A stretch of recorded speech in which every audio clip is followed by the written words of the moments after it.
Bonjour, professeur. Hello, pleased to meet you, sir. Ambassador, good to catch up with you. Hello, Aurelia.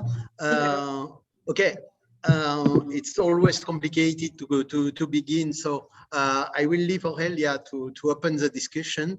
But I'm very happy to see you, even virtually, professor. That's a good opportunity to discuss and to exchange with you.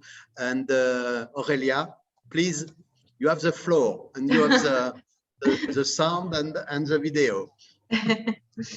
So hello everyone, welcome to our last discussion of the French Spring Festival 2021. Thank you all for being here. Tonight we will explore how the insular condition of Sri Lanka has affected its historical, political and social reality. To address this question, we are honored to have with us tonight both the French and Sri Lankan speaker, Professor Eric Meyer and Professor Sasanka Perera. We'll start with a discussion of around 45 minutes and then open to a Q&A with the audience. So do not hesitate to write your questions in the chat box. I also want to warn you that this discussion is being recorded and will be uploaded to our YouTube channel. Eric Meyer is a French historian specializing in Sri Lanka and the Indian subcontinent, previously director of the South Asia Department and then vice president of INALCO, as well as director of the Center for Indian and South Asian Studies at EHESS. His research initially focused on the relationship between colonial capitalism and rural society in Sri Lanka and extended to the history of inter-communal tensions between Sinhalese and Tamils. He is particularly interested in the uses of history in the construction of national identities. He is the author, among others, of Sri Lanka between particularism and globalization and the use of history and linguistics in the identity debate in Sri Lanka.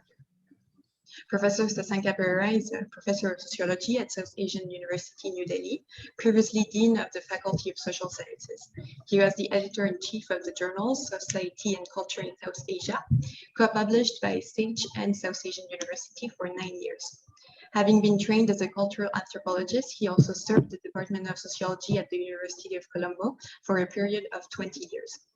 An interest in photography, poetry, blogging, art, music, and journalism has kept him in touch with both his own creative drives as well as the changing world of thought and expression. His publications in English include War Zone Tourism in Sri Lanka, Tales from Darker Places in Paradise, Violence and the Burden of Memory, Remembrance and Erasure in Sinhala Consciousness, and Against the Nation, Thinking Like South Asians. I'll now leave the floor to our two invited lecturers for this conversation. So, what do you, Eric, you want to go first? As you like. Please go ahead. Yeah. Okay. Well, so when I was asked to participate with Sasanka to this dialogue, I immediately thought of a book published some 8 years ago and authored by Professor Sujit Sivasundaram of Sri Lankan origin, who is now Professor of World History and Director of the Center of South Asian Studies at Cambridge University, UK. And its title is quite intriguing and challenging. It is called Islanded, a rare word indeed, meaning more or less insularized. The subtitle is less original and more explicit: Britain, Sri Lanka, and the bounds of an Indian Ocean colony. This is a subject I had myself met with, but not systematically, in my biography of an island published in Colombo in 2003 and republished in 2006.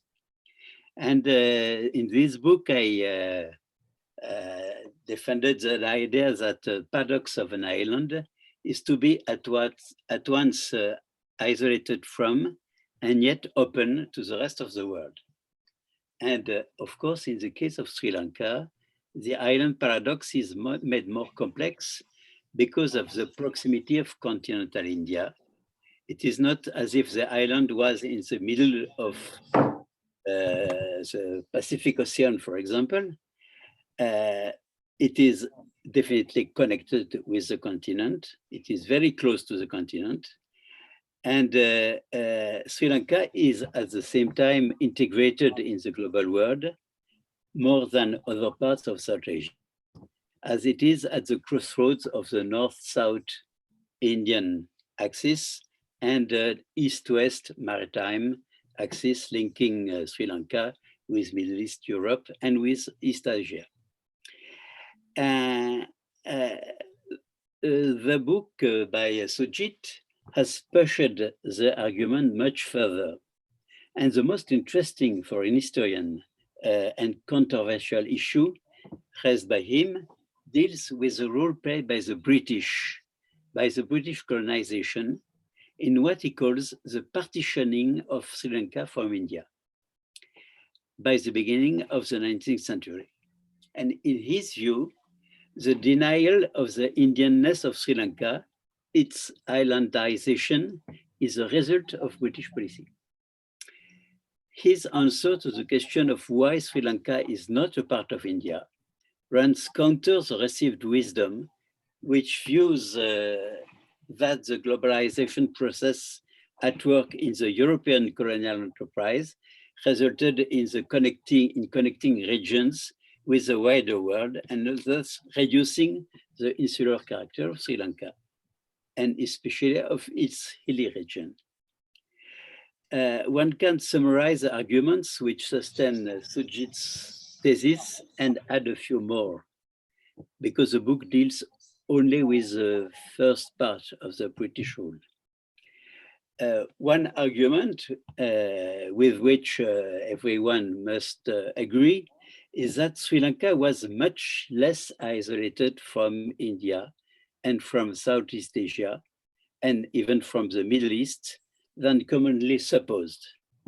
And the Kandyan kingdom itself, up to the 18th century, was in constant interaction with these countries. Sujit uses the term of connected kingdom. This is a point that Sasanka will develop, I suppose. The image of an island totally cut from the rest of the world, which was suggested, for example, to the British audience by the well-known and acclaimed relation of Robert Knox, is much exaggerated. Its isolation increased when the Dutch and later the British attempted to cut it from the rest of South Asia by controlling its sea coasts. And even then, the interaction of Scandi, especially with Siam and Burma, remained very active. Actually, Sri Lanka, up to the beginning of the 19th century, was a part and parcel of a wider Indian continental and Indian oceanic world, geographically, economically, socially, and culturally. And free migration of peoples across the Park Straits and more generally in the Indian Ocean was a norm. Trade was active along the two main axes which intersected in Sri Lanka, north-south from India to Sri Lanka, and east-west from the Middle East to Southeast Asia. When the British took over the maritime areas of Sri Lanka from the Dutch, they first attempted to administer Ceylon from Madras as another possession of the East India Company between 1797 and 1801. But they met with the resistance of Sri Lankans, ostensibly because of the oppression of the tax collectors from South Asia, from South India. So the British then decided to make it a crown colony under the direct control of London, thus effecting a lasting administrative separation. And in the long term, it ensured that when India gained independence, there was no question of politically integrating the island in the new union. So this is the administrative aspect. Then we can shift to the cultural aspect. But Sasanka, if you want to react and discuss, I leave you the floor. Okay. I want to thank the people who are organizing this, the French Embassy and whoever else is involved for doing this intriguing title and for inviting the two of us. But in some way, Eric, I want to take this in a different direction, notwithstanding what you summarized from Sujit's book. And in doing so, I want to just do basically three things. I want to just talk about three things and we'll see how it goes. These three things are, one is, given being a sociologist, I am interested in the idea of insularity itself. And the politics of knowledge involved in deploying this concept or any other concept or theoretical positions to read societies as the way we are trying to do now for Sri Lanka. The second is to ask how the idea of insularity might or might not make sense in Sri Lanka's past. To some extent, Eric has already addressed that. And the third is how the notion of insularity might work and might not in reading Sri Lanka's present. So what I will do is I will try to answer two of these three things I've said for myself, and then I suppose Eric can come again, and then I will, if we have time, we'll go to the third one. So let's look at the idea of insularity itself. You know, as I said, I'm a sociologist, and mine is a discipline that makes trouble, right? And sociology as a discipline that makes trouble is, these are not my words, Eric. Intriguingly, these are the words of one of your former colleagues, Pierre Bourdieu, who made this statement in the 1980s, I think. And I think this is one of the things that has intrigued me as a sociologist. And what he meant is this.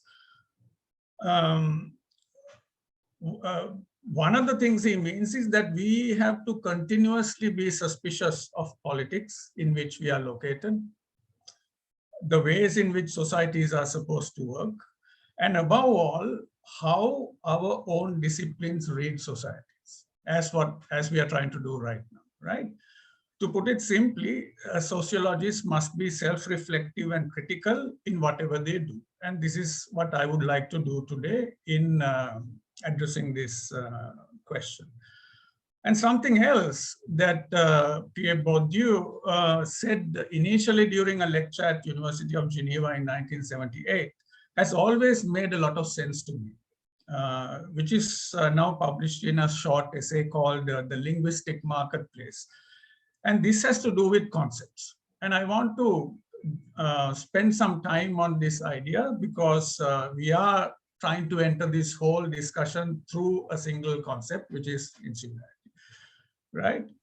And this is what Bourdieu said in 1978.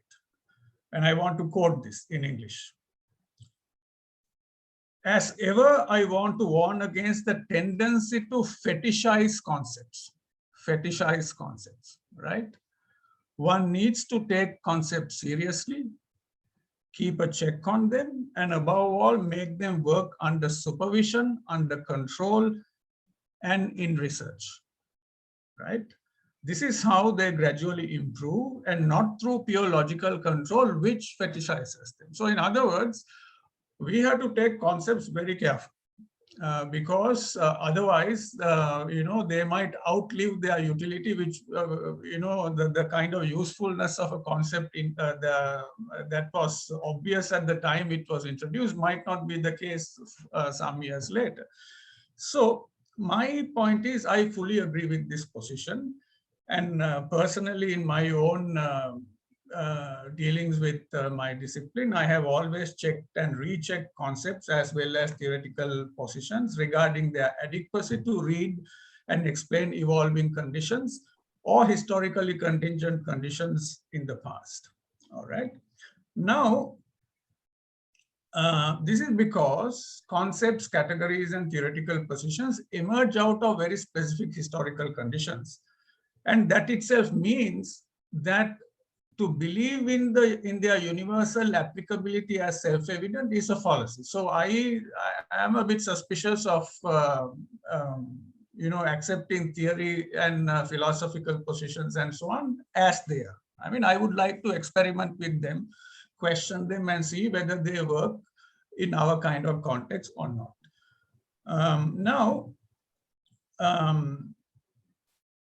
Now let me ask this question from all of us, including listeners and ourselves. How can we look at the concept of insularity from this perspective? That as a concept that needs to be looked at different times in different moments. That is, insularity as an idea, as a concept, and Sri Lankan insularity as a theme, as a concrete suggestion that has been given to us. So let's assume for a moment that insularity means the quality of only being interested in your own group, whether that's a country or society or linguistic community, and not being willing to accept different ideas or foreign ideas, right? This is a general kind of understanding of what insularity means. Now, is insularity as a concept adequate to capture the entire spectrum of Sri Lankan political and social sensibilities over time? Now, this is a question we have to ask, right? One has to, we have to be cautious in the deployment of concepts or theoretical approaches to ensure that they are useful and do not end up analytically unhelpful and reductionist devices. So this is my concern that I have thought of over the last 20 years of teaching and thinking. Linked to that, we can also ask a question: are there societies that are inherently insular or not insular, right, at specific historical times, and if so, why? Or who is not insular in some way or another at some given time? See, you can twist this question, this concept around. It's not as simple as it seems. Or is it more useful to capture only specific cultural and political formations and processes at specific times by using the concept of insularity or any other concept, right? Now, for instance, let me ask a question. Since this is organized by the French Embassy, let me ask a question from the French colleagues using this term. Are the French insular? Or I wouldn't even know how to answer that question. It's too broad for me, just as broad as Sri Lankan insularity. So the next question I can ask might be more more approachable, and that is, would it make more sense to ask if the French are more insular with regard to their language, as the politics of language puritanism that has evolved in both France and Quebec over the last 20, 30, 40 years will show. There's a lot of evidence for that, right? Now, the other side of that question is, have the Sri Lankans, for instance, been similarly insular as a nation or about specific things like language, right? Of course, nation itself is a very recent creation, post 19th century anyhow.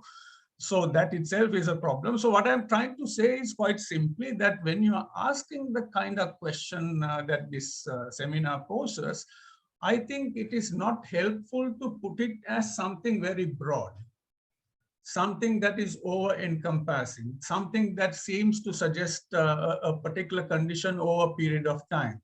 So my suggestion is that when we are looking at it, now in this case insularity, we have to be very specific, bound by time and bound by place, right? So this is my first position. And also now to answer this question more fully, I would like to go to the past to take this little bit further from the position that Eric developed through the ideas of Sujit Sivasundaram, and also then maybe go back to him. And so my question for myself about our past is to ask, how does the idea of insularity how would the idea of insularity might make or might not make sense in reading Sri Lanka's past? Now we know that as a country, the Sri Lankan past is a very contested past. Depending on your political and ethno-cultural position. So if you come from Sinhala or Tamil or Muslim or whatever position, the way you look at the past might change. But for a moment, if we can throw away these shackles, we will see there is adequate evidence to show Sri Lanka's position in the recent past, over the last, let's say, 500 years, with regard to insularity. I will take only two examples. The Sinhala language, of which I am much more familiar with than Tamil, and the aspects of social and political history from the Kandyan period, that is from 1597 to 1850. There's a lot of evidence for that. Most of it coming from European travelers at that time, some Dutch, some French, Portuguese, and so on. So let's look at the language for a bit. As far as we can see today, from what remains of the Sinhala language, Sinhala has been very open to linguistic influences from foreign sources over a very long period of time. Tamil is the most obvious and most long-lasting, long-standing of these influences. If you remove words that have come from obviously Tamil sources, I think Sinhala would become somewhat dysfunctional, right? It will become inoperable, I think. There are also prominent words in Sinhala that have come from languages in the Indonesian archipelago, which most Sinhala users today wouldn't even know where they have come from, right? And also, since the beginning of European misadventures in South Asia, Sinhala has also welcomed numerous words from the Portuguese, the Dutch, the English, and so on. But interestingly, very little from the more proximate South Asian languages across the sea. Right now, it comes back to that the issue that you referred to, Eric, about this being islanded. So it seems that we can somehow go beyond South Asia in borrowing things for the language, but not across the ocean to parts of Indian languages, for example, other than Tamil, right? And there are many words in this language, in Sinhala, whose provenance I simply can't figure out. I mean, I'm not a linguist, but I think, when you dabble with language as I have, you would be able to figure out where something has come from. But some words, I simply can't figure out where I know they're not Sinhala, but I don't know where they have come from. And of course, personal names. Like me, I'm not Portuguese. No, I don't even look Portuguese. So now, but I have a Portuguese name. Long time ago, one of my fantasies was to somehow remove this and adopt my family's long lost Sinhala names. But then I suppose I've grown up long time ago, so that interest disappeared. So the question to me now, a question to everybody, and including to ourselves now, looking at this language example, is to ask, is this a sign of insularity? When a language has been this open. So I'm asking that question now, not of Sri Lanka. I'm asking it only in terms of the language of the Sinhalese people, right? So this is what I was trying to say at the beginning. When I'm using insularity, I'm not using it to encompass the country or over time. I'm only using it for specific things. And in this case, the question is the Sinhala language, does it reflect any signs of insularity? So from the past, I'm not talking about the present. Then, I can say a lot about the dress, the sartorial codes that have changed, but I'm not going to do that. Let me just take you back to the Kandyan period, because there's some fascinating information about the kinds of people who lived there at that time.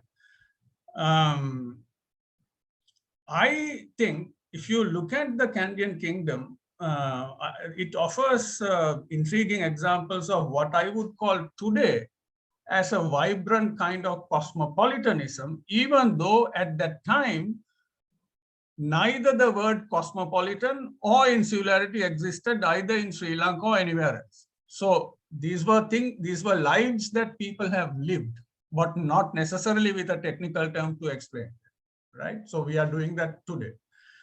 The Kandyan kingdom was known for its tolerance in faith and accommodation of religious differences and ethnocultural pluralism in the kingdom. There was a lot of information on this is more readily available, particularly during the times of King Vimaladharma Surya I from 1591 to 1604, King Senarat 1604 to 1635, King Rajasingha II 1635 to 1687, and Narendra Singha from 1707 to 1739. Now these are the periods for which we have quite a bit of information, right? So this tolerance of differences in faith, particularly with regard to Muslims and Catholics, was evident in some of these times, because at the time, both these groups, the Muslims and Catholics, were persecuted by the Dutch. So where they found freedom of religion and some degree of protection was within the borders of the Kandyan kingdom. Now, ethnocultural pluralism of the Kandyan court at different times is also fairly well known. As this Dutch diplomat, Joris van Spielbergen, who met King Vimaladharma Surya I in the early 1600s, notes in his diaries. I mean, the original is in Dutch, but the English translation has been available since the 1960s. This is what he notes at one point. Among the Sinhalese, the word he used for the Sinhala is Sinhalese. Among the Sinhalese, there live many Moors, Turks, and other heathens. Heathens are, of course, anybody who's not Christian, who all have special laws. Then he says, Brahmos, who are the Brahmins, are there in large numbers. So even a foreign visitor visiting Kandy for the first time in the time of Vimaladharma Surya was able to easily see the kingdom's pluralism in terms of ethno-religious groups as a matter of routine, right? That is one. Then, of course, Spielbergen has many other things to say. According to his notes, he was received at the border of the border of the citadel, by the king's guards, and this is what he says. And I was accompanied thus to the city of Kandy by some 1,000 armed soldiers of all nationalities. Interesting word, nationalities. Such as Turkan, which means Turks, Moran, Moors, Sinhalese, so Sinhalese comes number 3, right? Kafiros, which are the Africans, and renegade Portuguese. So you look at this. This is the army of the king, but it had all these nationalities, and obviously I can't imagine Sri Lankan military today having, absorbing people from all sorts of places. It's just because these ideas of citizenship, nationalism, nationhood, all these things have become something that is actually limiting in certain ways, not at this time. Now, and if you really look at it, if you think seriously, the kinds of religious practices that are in place in Sri Lanka today, from Hinduism to Islam to Buddhism and the various forms of Christianity that are established in the country, all of them as cultural forms actually came from somewhere else, right? All of them, including Buddhism, right? But of course, it took root in the country in a very specific way. So there were local identities that these religions acquired until very recent times, when people have tried to give them certain overarching identities which are not really natural. Now, my final question is this. what is the best conceptual tool to describe these historical moments? Would it be insularity or cosmopolitanism, right? So I have more to say, but I think now, Eric, if you want to, feel free to come in, and then I would like to come to the present a bit later. Okay. Shall I give an answer regarding the position of in the French eyes of who is insular? I think the Brexiters are insulars in the French eyes. Yeah. Well, to come back to insularity as a historical process, I would like to add that the Western Orientalists certainly played a role in developing an insular view of Sri Lanka. Yeah. For example, the specialists of Pali, such as Burnouf and other people, who developed, who made Mahavamsa available to non-Orientalist audience, played a large part in developing the idea that Sri Lanka was a specific place, a place different from India, a place which was considered as a kind of conservatory of what they call the pure Theravada Buddhism. And of course, as these people were only based their view of Sri Lanka on texts and not on actual sociological studies, they developed, even in the Sri Lanka audience, even among Sri Lankans, the idea that they were unique. And this unicity has something to do with insularity, of course. And just to take the well-known example of the future King Dutugemunu, who was supposed to have a dream and that he could not extend his legs because he was between the sea and the power of Erara in the north. This is a kind of, definitely it is a feeling of insularity, which is in the text, which was developed by the monks who wrote the Mahavamsa.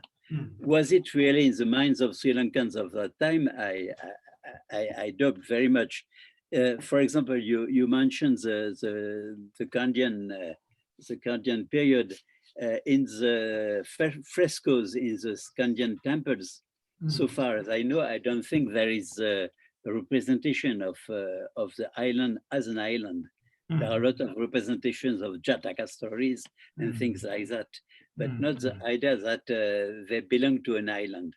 So, and the word used in Pali and Sanskrit and in Sinhala, Deepa, is used also by the writers to define a continent and not an island. India is Jambu Dvipa.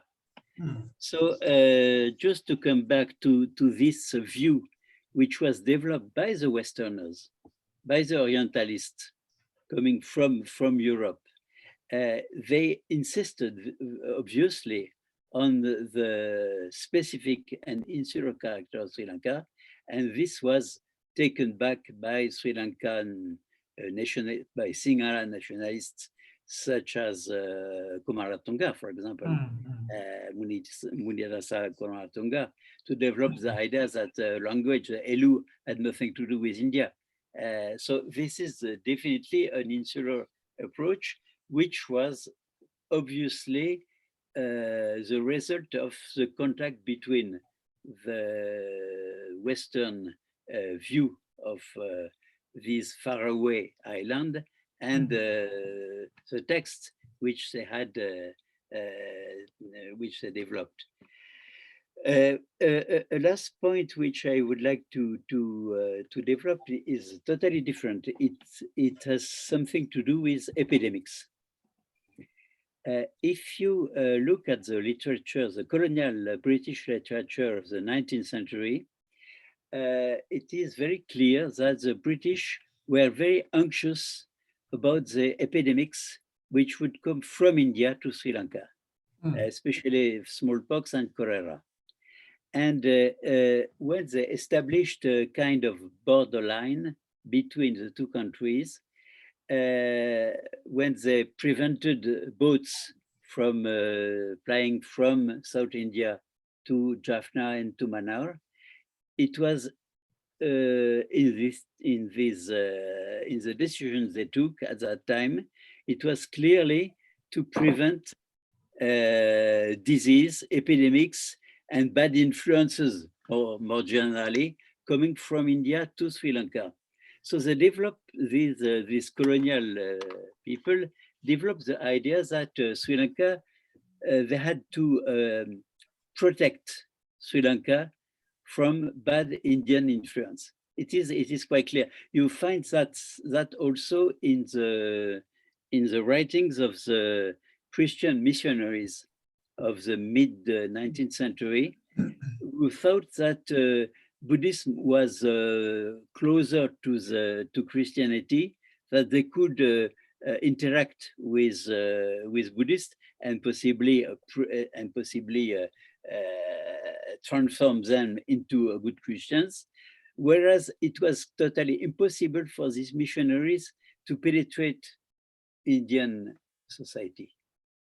So from that point of view, you could imagine that Sri Lanka was considered by at least a section of the British as a kind of a place, an island to protect, and where they could experiment the democratic system, which was the system that they preferred in England, and that it was much easier to use it in an island than in a continent like India. So this is an aspect of the insularization of Sri Lanka during the late 19th and mid 20th century. This is what I wanted to add. Okay. Okay. Yeah, let me add something to that before coming to the present. Present is not necessarily very pleasant. See, Eric, 2 years ago, I happened to see this little part of it's an artifact in the archaeological museum in Bodh Gaya in Bihar, right? And it had it was a part of a stone fence, and it said the description said that this was part of a monastery built by a Sri Lankan king for his monks, whom I've never heard of at the time. So I was very sure that the Indian archaeologists had got something wrong. But they were not wrong. I mean, I realized that after reading a little bit that this is something that happened in the Anuradhapura period, in the 4th century or so. The king known as Kirti Sri Meghavarna or Kitsiri Mevan in Sinhala actually built a monastery for his monks in Bodh Gaya, and that is because you're right. Because people, when it comes to ideas of faith, did not consider the land of the Buddha as something necessarily distinctly different. Because if you read some of the earlier, almost forgotten Sinhala Pali texts that are older than, in some cases, older than the Mahavamsa, like Sahasavattu Pakarana and Sialavattu Pakarana. These were written for teaching people Pali. There are these fascinating small stories of people who die under specific conditions in southern Sri Lanka, and they are reborn in Patna and in Bodh Gaya. Now see, how is that possible if the imagination of that land over there was something as a strange place? right? And there are fascinating stories about how people go on pilgrimage, and the people who are reborn suddenly recognize people from Lanka, and so on and so forth. So you're right. So what has happened with the British period is to remove Sri Lanka from a larger South Asian imagination, which was in place, I would say, until at least the Kandyan period in certain ways, but certainly before that, it's very clear, right? And what has happened now is what Ashish Nandi very correctly says is the creation of garrison states. You know, everybody's within their garrison, and I would say that a certain political insularity is probably afflicting all these countries in the way we imagine ourselves as states, right? And in that imagination, and all the South Asia, which was connected through travel, through pilgrimage, trade, and so on, I don't think is any longer available, right? And that is also because historical research into that kind of past is hardly something that is undertaken in Sri Lanka today. So now let me come to the present. Again, looking at the cultural and political issues in the present through this concept of insularity.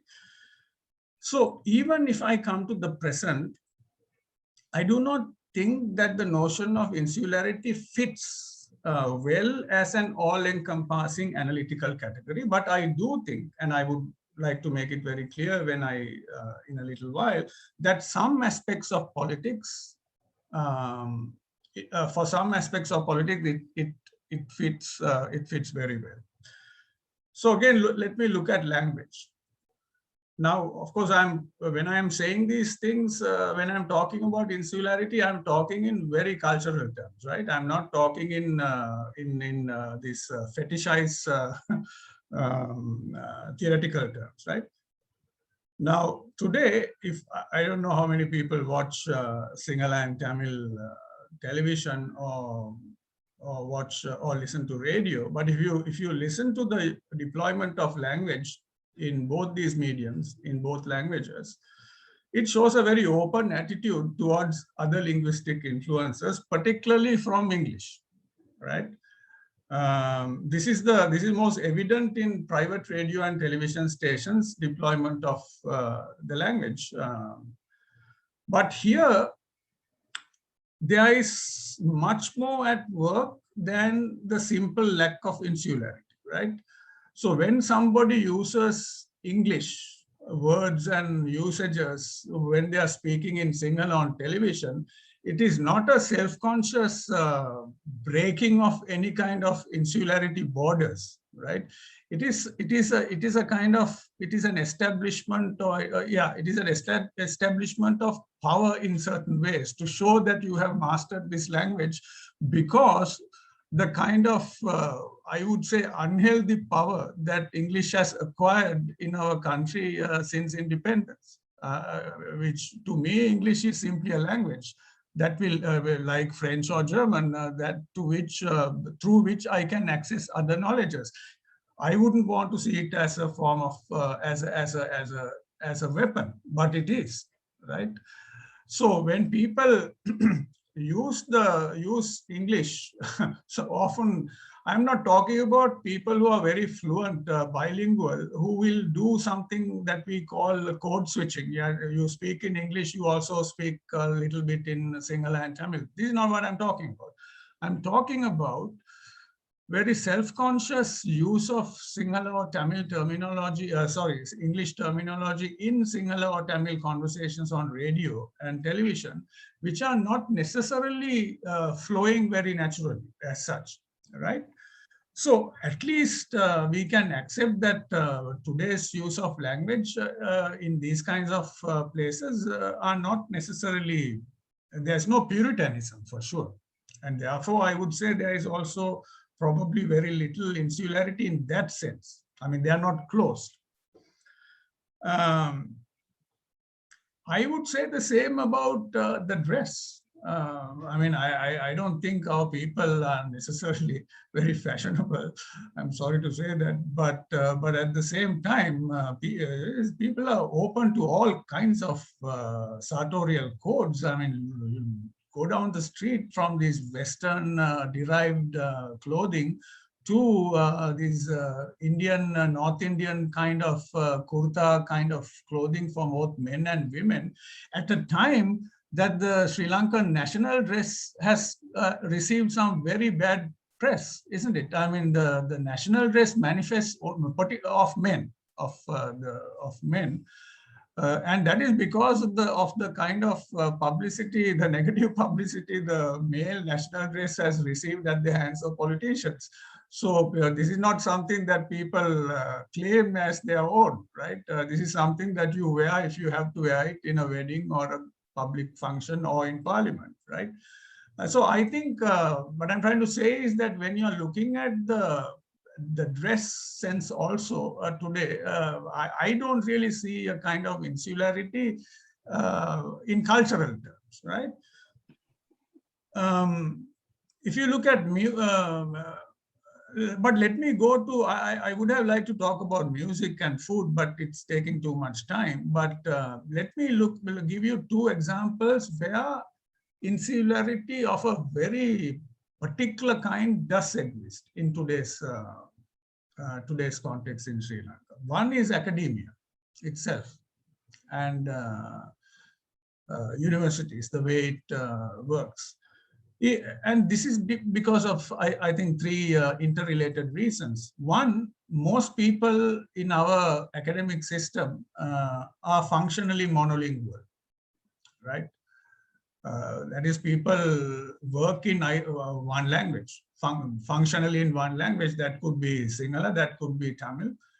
And in the case of you, it could be English only, right? But very few are fluently bilingual, either with Sinhala or Tamil, or with Sinhala or Tamil and English, or even a language like French or German. It is very unusual in our context, right? And the second is that the core literature needed for almost all disciplines are not available in the two main local languages, right?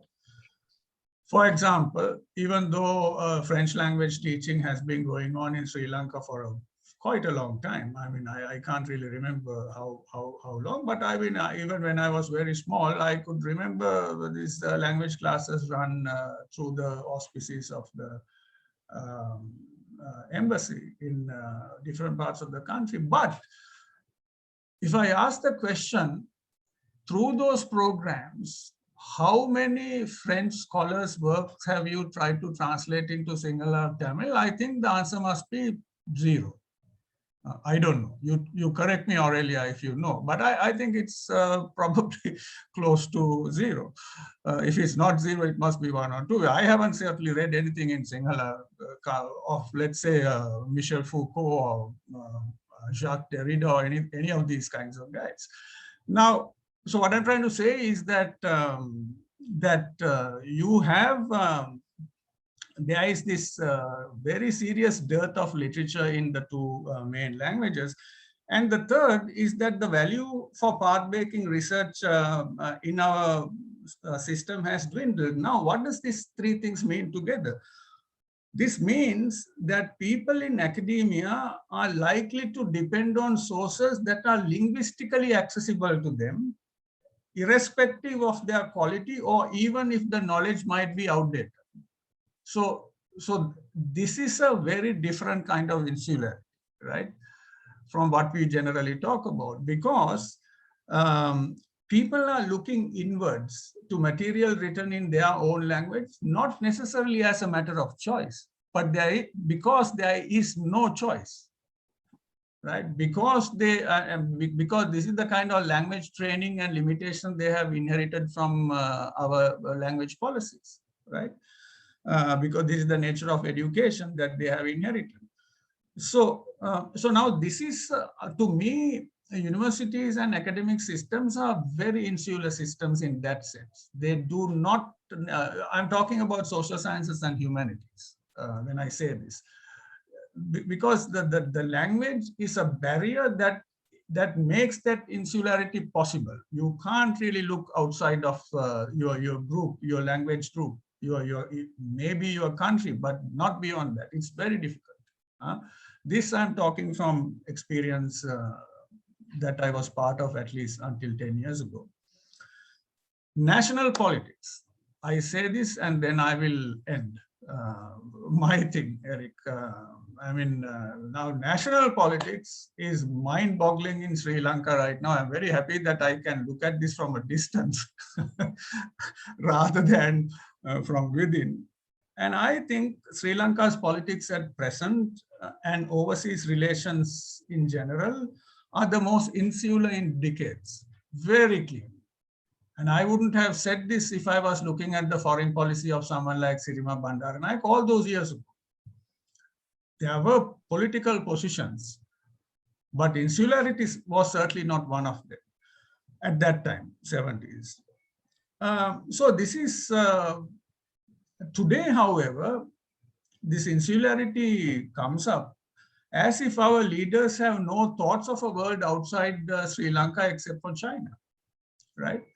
So it is precisely due to this reason that I think crucial political decisions are taken in what I see as isolation in the country without looking at our relations with other people. When I say other people, I mean other countries, other political interests, and so on.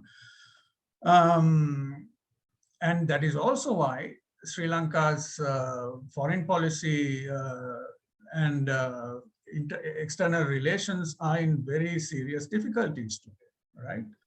And that, I would say, is a matter of insularity very, very clearly.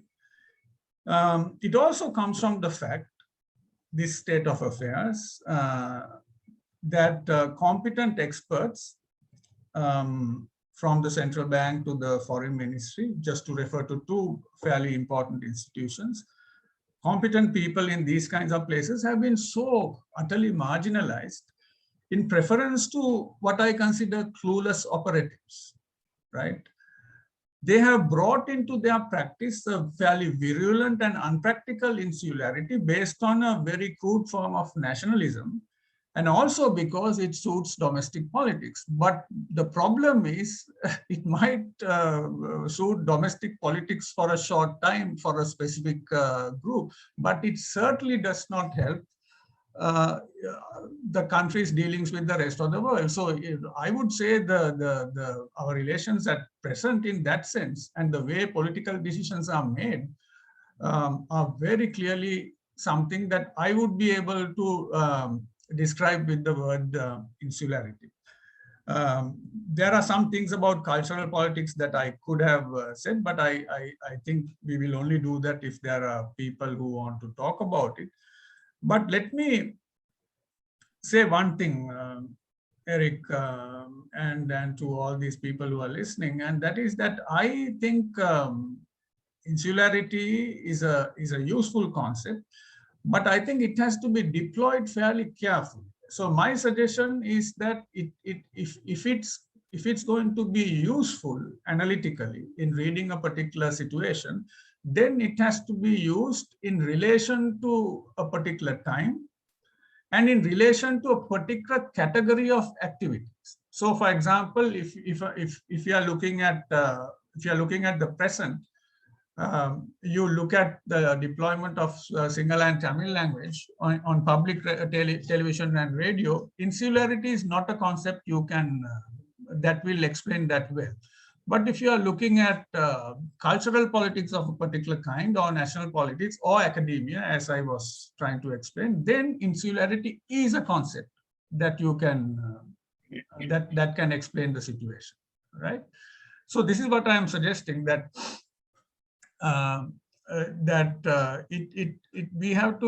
it has to be fairly broad-based, the way in which we use a concept, and I think then the kind of problems that will come from that concept's parochiality will be removed, as long as we are cautious of how to use it and when to use it. Okay, that's it from me, Eric. You have anything to add? Okay, no, I don't think I have to comment what you said. The only thing that what is considered as insular in Sri Lanka, would it be considered as insular in the case of other islands, other insular countries? So is it possible to compare Sri Lanka as an island with, say, Taiwan as an island facing China, or with Cyprus, an island facing Turkey? So I don't think it's really possible, because the differences are obvious and the historical processes are totally different. But when you speak of insularity from a point of view which is not only Sri Lankan, but more general, then you can, from the French point of view, you can consider that the British are insular. Yes. No? If you look at the Brexit, the Brexiters are obviously from a French or a German point of view. Sure, I get it. What is insularity? Is it a wish to separate oneself from what is considered as a uncontrollable continent? Because this is a view that islanders have towards continent. A continent is something which you cannot easily trace borders, and it's more difficult to manage. Apparently, it's just an illusion, I think, but it is more difficult to manage a continent than an island.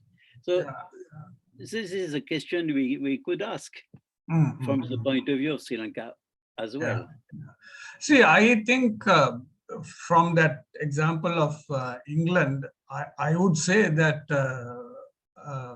the United States under Donald Trump was also pretty insular in terms of its politics, in terms of the way in which it looked at the world, not about its composition at home, right? So see, this is a very good place to kind of end this in a sense and maybe open up, because this shows the kind of difficulties you will have in using this kind of concept across the globe and also across times. This is what I was trying to say from the beginning, that the way in which you can make good use of a concept or a theoretical position is to be suspicious of it to begin with and see whether it works in your context or not. So if I am to have a final word on this whole thing, I would say insularity is a useful concept. But in Sri Lanka's case, or in the case of anybody else, it has to be used in a very specific way. It cannot be used as something like a hat that will suit all locations. Right. So if you are that cautious, which is what all these years ago Bourdieu was trying to advise us, and sometimes scholars forget, and regular people forget even more. So I think this is what I just had to say. So thank you. Thank you. Thank you.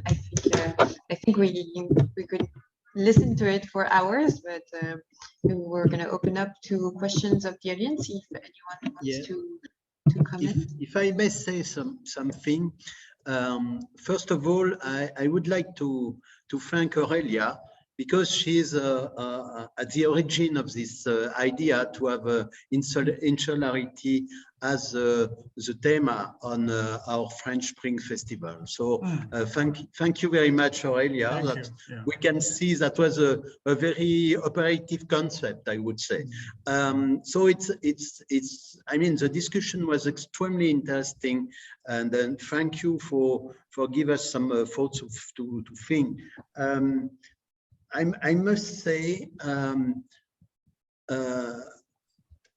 for the British during the Raj, of course, Sri Lanka was like a conservatory.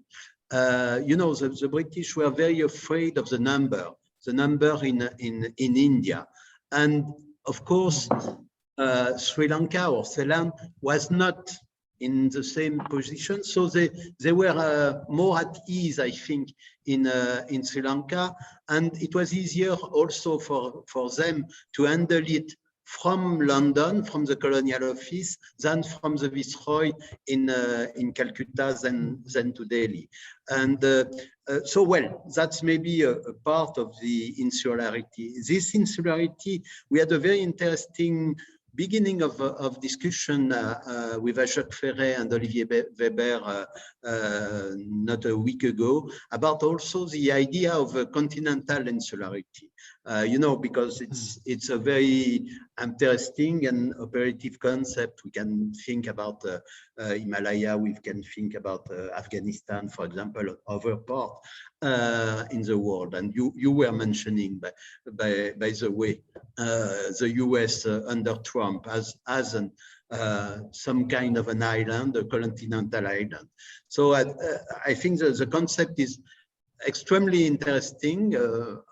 Of course, we have to debate around it, but thank you, Aurelia, for this very, very interesting occasion for us to think. And of course, for us, it's quite interesting because of course, we have some island, we have Réunion in the Indian Ocean or in Mayotte and the island in Pacific. So it's also a good way to think about it.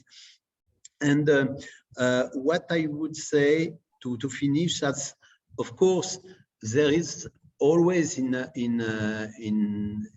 insularity the idea of closure, of closeness, but also it's the idea of to be open. And for example, Sri Lanka right now, it's the place where you have all the transshipment from Sri Lanka or from the world to India.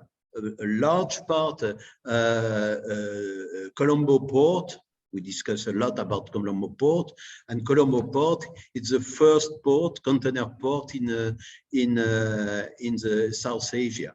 So it means that's also a place where you have, you know, many things coming, and it's quite interesting. So, but I think maybe we have some questions from the public. So Aurelia, if you can see that, and of course, thank you very much, and thank you, Professor, thank you, Mr. Perera, because it was very, very good to hear and good to think.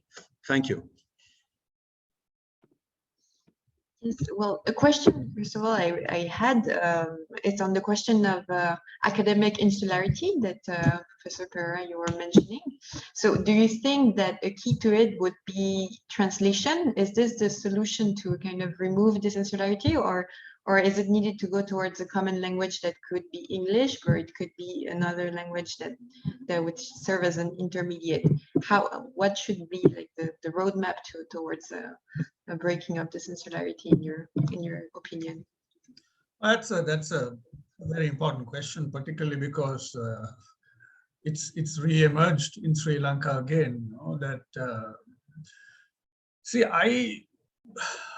my gut feeling and experience is that everybody in a country like ours must have some other language through which they can reach the world. Now, it doesn't matter to me whether that language is English or French or German, or one of those languages through which, I mean, I did study German. I tried French a long time ago. I thought you pronounced, you know, half the letters you write. This is not logical enough for me. So I went for German, you know, because those guys pronounce everything they write, and it like Sinhalese. So it worked for me.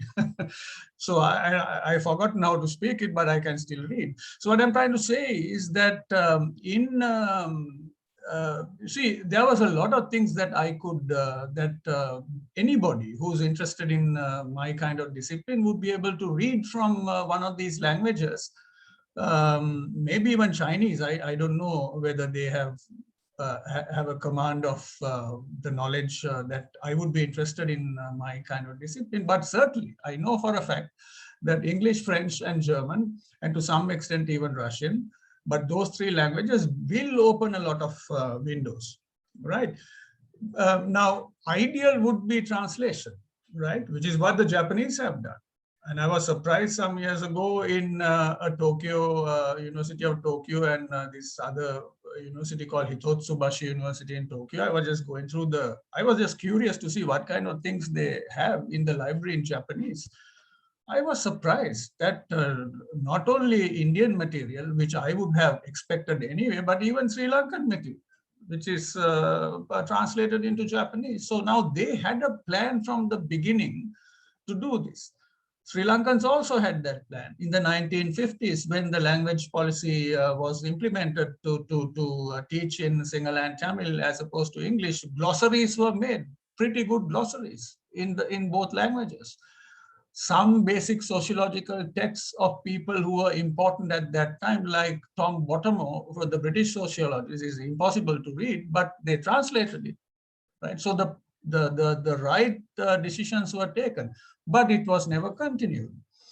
So I think for me, the ideal would have been to have this knowledge available in Sinhala and Tamil, and to teach our people in these two languages while giving them access to one or more of other international languages. But I think that time has now gone, right? Because it is impossible for us to catch up. So now we come to this common language business, which I am still uncomfortable because simply because I can't, when I look around, I mean, it's easier said than done because I don't see the country has the kind of capacity to teach its students in English. Now, you see Bhutan.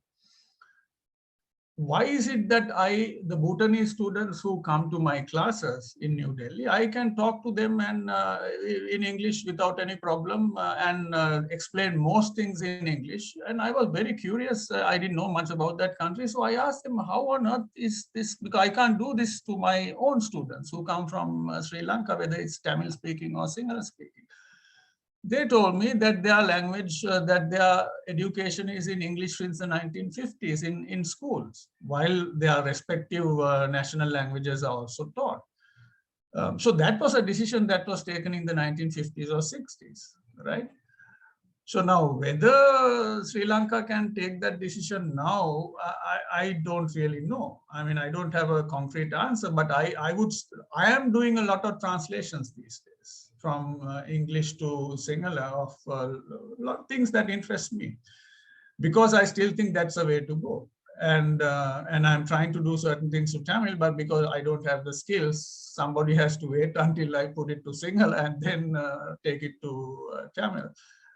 So I don't have a 100% accurate answer for this, Aurelia, but this is something we should be very cautious about. But I know one thing for a fact, and that is, it is still not too late to have a reasonable amount of material available in Sinhala and Tamil.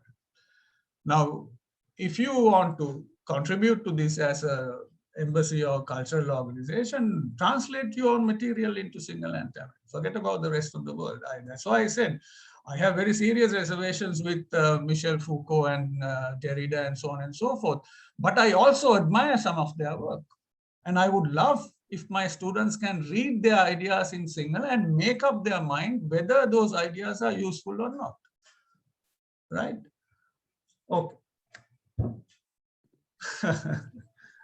We have another question to you, Professor Perera. Given Sri Lanka's extensive and diverse colonial past, do you think our cultural art forms, such as music, dance, in proportionate terms, have remained rather insular? Rather what? Insular.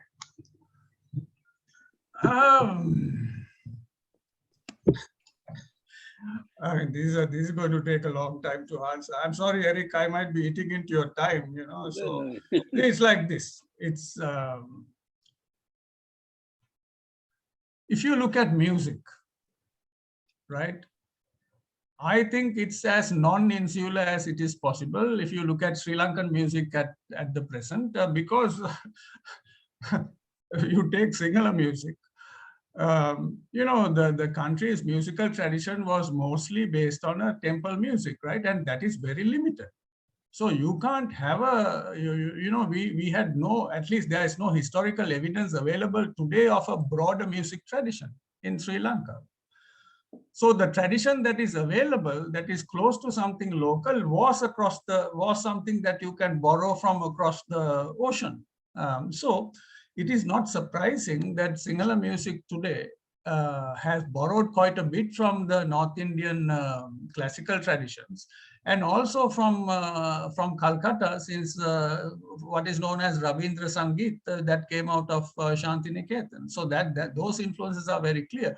I would say that the same tradition, not Rabindra Sangeet, but North Indian classical music and also Carnatic music forms have also been borrowed into Tamil music. So I think when it comes to music, particularly these local music forms, I think there has been adequate borrowing. But when it comes to dance, I doubt, I mean, at least as a kind of a viewer and not as an expert, I don't see the kind of experimentation that is possible in our dance forms that has been adopted. I mean, we are very proud of this Scandian dance forms, for example, or low country dance form among the Sinhalese. But I haven't really seen any serious experimentation. So the answer to that question is, when it comes to dance, I don't see, I think it's insular. When it comes to literature, I don't think it has been insular either. Because there are lots of translations coming in now from Spanish, French, German, and so on. I mean, they're not necessarily good translations, but they're translations. So there is an effort. And with music, I don't think it has been insular since the colonial times. Popular music, I'm looking at, right? Thank you. We also have another question. Do you think that much of the insularity is because there is a lack of knowledge of English? If that was better known, do you think Sri Lankans would be less so?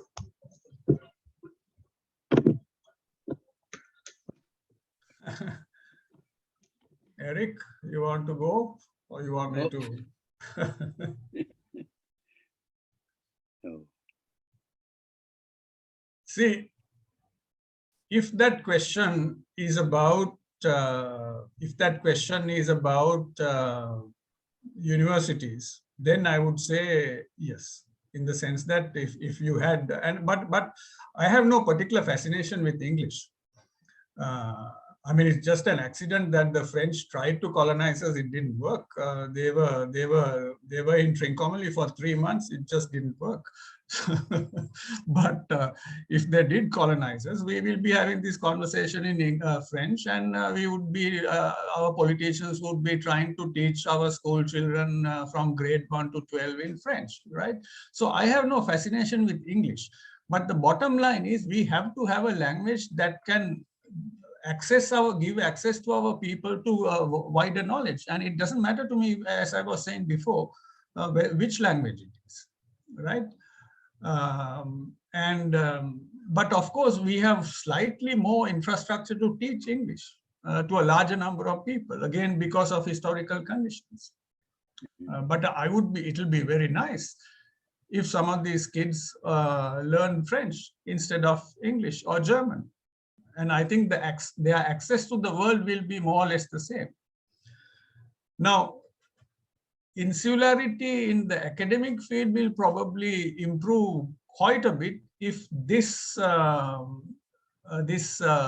mechanism can be introduced, right? Because this cannot be done in our languages for reasons I explained. But insularity, but as I was trying to say, that my whole argument was that if we look at it, the rest of the cultural field in our country, then the issue of insularity does not arise in the first place when it comes to things like use of language and so on, you know. But when it comes to certain other cultural politics, you know that there are tendencies among the Sinhalese and the Tamils. I'm more familiar with the Sinhala, of this very parochial extremely nationalist kind of theorizing, where everything becomes local. The point of departure is Sri Lanka, and the point of arrival is also Sri Lanka, in the islanded sense that Eric was trying to explain. Now, this simply doesn't work, because we can't be that insular. Now, now in my own university, we have a very critical position about Western-derived theory and philosophy. But it is not, we are not critical because it comes from the West. We are critical because our people don't seem to produce knowledge of that kind, and we want to know why. Is it because we have no capacity to think? Is it because, are we sure that theory from Europe and North America are applicable to the whole world, even though they come, they emerge in very specific historical conditions? Are those conditions replicable in our part of the world? Now, for me, those are important questions to ask. But at the same time, to critique those kinds of things, you must be familiar with what you are critiquing. So if you want to critique Hegel or Marx or Derrida, you should have read those things, right? You should be able to pick the difference. What is your problem? You can't say it simply because it comes from the West. It just doesn't make any sense. So that is why I think that knowledge must be available to us. I mean, that is why I was trying to tell you, Aurelia, I mean, I don't know whether you can do it, but put some money, for God's sake, into translating some of your own philosophers and scholars into Sinhalese and Tamil, rather than teaching these hundreds of people French. You know, I mean, I know that it is your mandate, but I think it is more useful, and I think it will also create a lot of influence in the country. Anyway, I'm sure you agree with me, Eric, on this. Yes, of course. But I have a question to ask you. You mentioned the Bhutanese students, Yeah. but what about the Indian students? Are they insular or not? No, I mean, I haven't seen that. I mean, if you look at the news coming from India, then you have issues of insularity when it comes to politics. But the students in my class, I must say, I haven't had that sense in my class, and my class is very small, right? Yes, yes. Right, but in politics is a different matter. And in other Indian universities, I think the tendency is to insularize more or less. Yes, yes, yes. I think given a chance, that probably would be the case, because it's very difficult in ours, because students are from all over the place, even though the majority of them are from India, but that's 50% of our population. The other 50% are from the rest of the region. So, but I mean, let's face it, there are always insularities. I can see this in the way they engage with politics. But not necessarily in the way we teach, in the way the syllabi are designed, you know, in my kind of discipline, and so on. Now, whether that works in the long term remains to be seen. I mean, we are just 10 years old. We might succumb because that is the way the rest of the universities are going in this entire region. No, it's not just India. So. I'll just take one last question just to conclude. So we have a question from Mario Gomez, still on translation. There have been more translations with regard to theater and literature in Sinhala. However, academic material is seldom translated. How do you explain this? Is the world of theater and literature less insular? So Mario, I think he's saying that there's less academic material translated and more literature, right? Yes. Is that what? Okay. That's right. No, you're right. You're right. I think it's also because of the nature of the market, you know, and that is, I was trying to understand this too. See, if you translate, there is a thirst in Sri Lanka for reading material. That is very clear, and you have to expect that from a country where literacy has been high for a long time, right? Now, how many people would read academic literature? You take the population. You know, quite a few people would be far more willing to read short stories and novels. And that is what booksellers also want to sell. So that explains the kind of possibilities you have to publish fiction as opposed to a creative writing as opposed to academic text. This is my explanation, right? Now, this doesn't mean that we have a reasonable translating industry, because some of these fiction translators are absolutely horrendous. I mean, because in some cases I've read the original and in others English translations, and now the Sinhala, I think in some cases the original authors wouldn't recognize their text.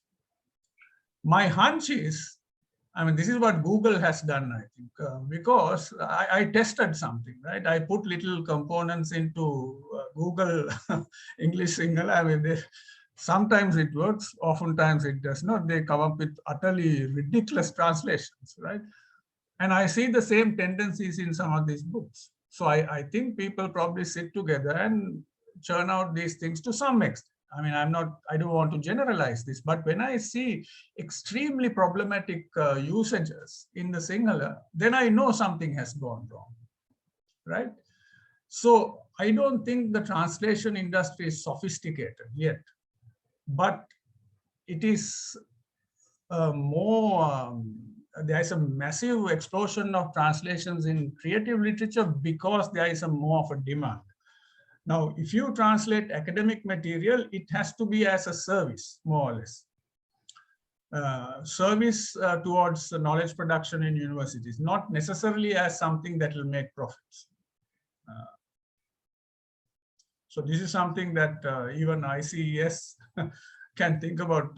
You know, in my time there, a long time ago, we did a few things, but I don't know the situation now. Thank you, and I would like to show you. I don't know if you can. We are doing our work. We are. There you are. Okay. We did that. We did that. I can see it. Mr. the director of the Alliance Française. Wonderful. Did that. So well, it's not Barthes and Foucault yet, but I hope we will continue. So well, I mean, we are trying our best. Of course, there's a problem of means, and we do some other things, but I think we have to try to disseminate what are the academics' words from people. I mean, I'm talking about French philosopher or essayists, but anyway, it's interesting. And you know, here we have a translation of a French writer. I mean, it's a very contemporary writer. Okay. So, you know, people are doing things, and I hope we will continue. I hope you will get soon or very soon something on Barthes or Foucault in Sinhalese, and I hope maybe. I mean, it's easier in Tamil because translation can be already done in India, in Tamil Nadu. So, but for Sinhalese, of course, it's more tougher. Complicated. Yeah. It's clear. Start with Barthes; it's easier. Oh yeah, well, I'm very much in favor. But good, I'm very happy to see those translations. Hopefully, I can read them whenever I'm in Colombo next. So, thank you. Aurelia. Thank you to everyone, to both of you for this really fascinating conversation. There's quite a few questions that we couldn't go over, but it shows the interest of everyone in this question. So it's a conversation that needs to take place, I think, even on more specific topics as you were advocating for.